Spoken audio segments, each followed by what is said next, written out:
Compound interest find out करने के लिए डिफरेंट टेक्निक्स हैं। जैसे भी compound interest without using formula, मैंने आपको बताया कि हर साल कंपाउंड इंटरेस्ट में चेंज आता है। पहले साल तक सिंपल इंटरेस्ट और कंपाउंड इंटरेस्ट में कोई फ़र्क नहीं है, लेकिन कंपाउंड इंटरेस्ट में उसमें हर साल ब्याज के ऊपर ब्याज लगता है। तो यहाँ पर जो विदाउट यूजिंग फार्मूला का मतलब हुआ कि आप एक एक साल का सिंपल वो कैलकुलेट करेंगे और फिर उसको अमाउंट जो बन जाएगा, जैसे भी यहाँ 2400 रुपीज़ जो है वो उधार लिए गए, 4% ब्याज की दर थी और 2 साल का टाइम था। तो एक एक साल का ब्याज निकाल रहे हैं हम। जैसे एक साल का ब्याज 96 रुपीज़ बन गया। अगले साल के लिए जो प्रिंसिपल होगा 2400 प्लस 96, यानी 2496 रुपये अगले साल के लिए राशि बन गई, प्रिंसिपल बन गया। उस 2496 रुपये के ऊपर हम फिर एक साल का फिर ब्याज निकालेंगे, तो वो 99 रुपीज़ एंड 84 पैसा। आप ऑब्ज़र्व कर रहे हैं कि पहले ये 96 रुपीज़ था एक साल का, लेकिन अगली बार वो ब्याज मिला 99 रुपीज़ 84 पैसा। तो इसमें और इसमें फ़र्क आ गया 3 रुपये 84 पैसे का। वो 3 रुपये 84 पैसे का फ़र्क किस लिए आया है कि हमें ब्याज पर ब्याज मिला, यानी 96 रुपीज़ पर भी ब्याज मिला एक साल के लिए 4% पर। तो वो 3 रुपये 84 पैसे का अंतर आ गया। तो अब जो है 2 साल के बाद कितना अमाउंट हो गया, 2494 रुपये तो था ही पहले हमारे पास, प्लस 99.84, ये 2595.84 आ गया। और इसमें से अगर हम प्रिंसिपल को माइनस कर दें तो 195.84 ये वो अमाउंट आ गया जो हमें 2 साल के बाद इंटरेस्ट के रूप में पे करना है या हमें बैंक से इंटरेस्ट के रूप में मिलेगा। अब ये हाफ ईयरली और उसके लिए सिस्टम है, लेकिन हम क्वेश्चंस को सिंपल फार्मूला की हेल्प से करेंगे। टेक्निक आपको सिखा दी गई कि मतलब एक एक साल के ब्याज में और अगले साल के ब्याज में फ़र्क आता है।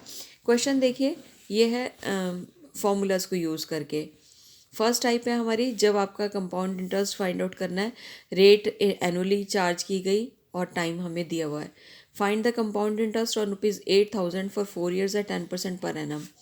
प्रिंसिपल कितना, 8,000 रुपीज़, रेट कितना 10%, टाइम कितना 4 years। फॉर्मूला बताया आपको, amount is equal to principal 1 plus rate by 100 raise to power T. तो ये 10/100 आ गया। अब इसको 10/100 को आपने जो है एलसीएम ले लो पहले, तो 100 एलसीएम हो गया।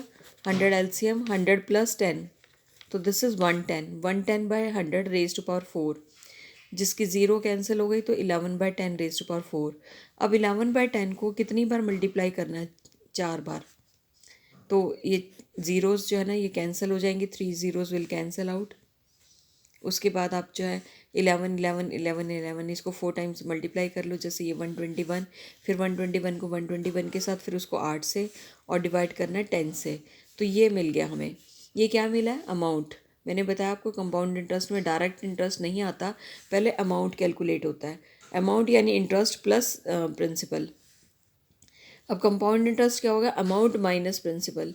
तो ये 3712 रुपये 80 पैसे, ये हमारे पास ब्याज की राशि आ गई जो 8,000 रुपये के ऊपर 4 साल में 10% ब्याज के ऊपर देनी पड़ती है हमें। ऐसे ही है नेक्स्ट 7865 8 ईयर्स के लिए और 3:2.5% पर एनम। तो इसमें भी हम जो है उसी ढंग से 7865 1 प्लस 7/2 का हो गया 3.5/100। तो इसको हम कैलकुलेशन करते हैं, तो 100 प्लस 3.5 कितना बन जाएगा, मतलब एलसीएम आ गया 100 और डिवाइडेड बाय 100 करके, तो ये 103.5 बना और उसको 100 से भाग करना है, तो ये बन जाएगा 1.035, 1.035 उसकी पावर 8। तो ये ले करके नौ लॉगरिथम, क्योंकि इसकी कैलकुलेशन आपके लिए आसान नहीं है, रेज टू पावर 8, अब पावर और भी बड़ी हो सकती है, तो हमारे लिए आसान नहीं है। तो इसलिए हम यहाँ पर लॉग का हेल्प लेते हैं सॉल्व करने के लिए। तो log of A is equal to log of 7865 plus जो मल्टीप्लिकेशन वाली टर्म्स होती हैं वो आपकी जो है ऐड हो जाएंगी, 8 लॉग 1.035। अब 035 जो है, इनको 7865 को लॉग में चेक करोगे तो दिस इज़ कितने डिजिट्स हैं, 4 डिजिट्स। तो लॉग लेते हुए क्या सिखाया था कि डिजिट्स की संख्या से एक कम, अब 3 आ गया। उसके बाद 78 को 6 के नीचे चेक करोगे, 5 का मेन डिफरेंस। तो 78 को हम चेक करते हैं 6 के नीचे लॉग टेबल में,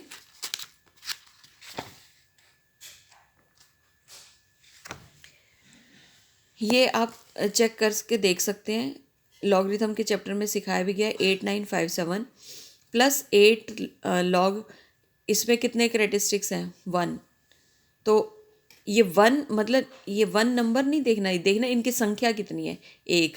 तो उसका करेक्टरिस्टिक पार्ट आ गया 0। और उसके बाद 10 को 3 के नीचे 5 का मीन डिफरेंस चेक करके ये रिजल्ट आ जाएगा। 8 से इसको मल्टीप्लाई कर लो, मैंने बताया सिंपल कैलकुलेटर अलाउड है, आप इसको 8 से मल्टीप्लाई कर लो, ये आ जाएगा। इसको इसमें ऐड किया 4.0149। अब 0.01 को आप जो है एंटी लॉग के फार्मूला में चेक करेंगे, 0.01/4 9 का मीन डिफरेंस, तो जो कुछ आएगा ये आ जाएगा 10.35। जब आप कैलकुलेट करोगे तो आप चेक करोगे कि 10.35 आएगा। अब 10.35 तो ये करेक्टरिस्टिक पार्ट है 4। कब आया होगा करेक्टरिस्टिक पार्ट 4? जबकि 5 अंकों की संख्या होगी, तो हमारे पास है 4 अंक, तो इसलिए 5वें अंक के लिए हम 0 लगा लेते हैं पीछे, तो 10,350 बन गया। तो कंपाउंड इंटरेस्ट कितना आ गया? 10,350 माइनस 68 65 78 65, तो 2485 ये रिजल्ट आ जाएगा इसका। नेक्स्ट है 24,000 रुपीज़ का 15% पर एनम के हिसाब से 2/1/3 ईयर्स के लिए। अब इसको जो है हमने सॉल्व करना है, तो इसके लिए कैसे सॉल्व कर सकते हैं? 24,000 रुपीज़ प्रिंसिपल है और 24,000 और रेट ऑफ इंटरेस्ट है 15% per annum, 1 + 15/100 raise to power 2:1/3। तो 24,000 ये चलेगा और ये 115/100, इसकी पावर 2 अलग कर दो और 1 + 15/100 रेज टू पावर 1/3 इसको अलग कर लो। जो पूरे पूरे ईयर्स हैं उनको अलग कर दिया और फ्रैक्शनल ईयर्स को अलग कर दिया हमने। तो ये 24,000 इंटू इसको कैलकुलेशन कर सकते हो 23/20, तो दिस इज़ 5 पे कट जाएगा, 23/20 इंटू 23/20 2 टाइम्स था। इसको कैलकुलेट करने के लिए तरीका है 1 + 15/100। पहले सॉल्व करने से पहले इसको जो फ्रैक्शनल पावर है उसको अंदर ले जाओ कैलकुलेशन से पहले। अब ये आ गया 5 और 5 ये अब बन गया 1 + 5/100 और 5/100 का बन गया 105/100 और 105/100 को 5 से कैलकुलेट करते हो तो 21/20। तो ये जो है 24,000 इंटू 23/20 इंटू 23/20 और इंटू कितना आ गया 20/20, ये जो कैलकुलेट करके आया। इससे कैलकुलेशन करेंगे आप और आंसर निकाल लेंगे। ये कब बताया मैंने? जब आपका टाइम फ्रैक्शनल होता है। तो फ्रैक्शनल टाइम में हमें जो है उसको पहले पूरे पूरे ईयर्स को अलग लेना पड़ता है, फ्रैक्शनल ईयर्स को अलग लेना पड़ता है, फिर हम काम कर पाते हैं। नेक्स्ट है a man deposited ₹50,000 in A bank for 3 years. एक पर्सन ने 3 साल जो है ना 5,000 रुपये 3 साल के लिए डिपॉजिट करा दिए बैंक में।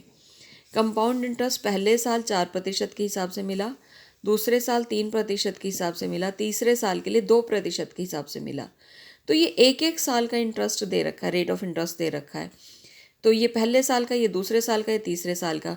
पैसा भी कितने साल के लिए डिपॉजिट कराया था? 3 साल के लिए। तो ये तीनों सालों के लिए आपको रेट ऑफ इंटरेस्ट पता चल गया।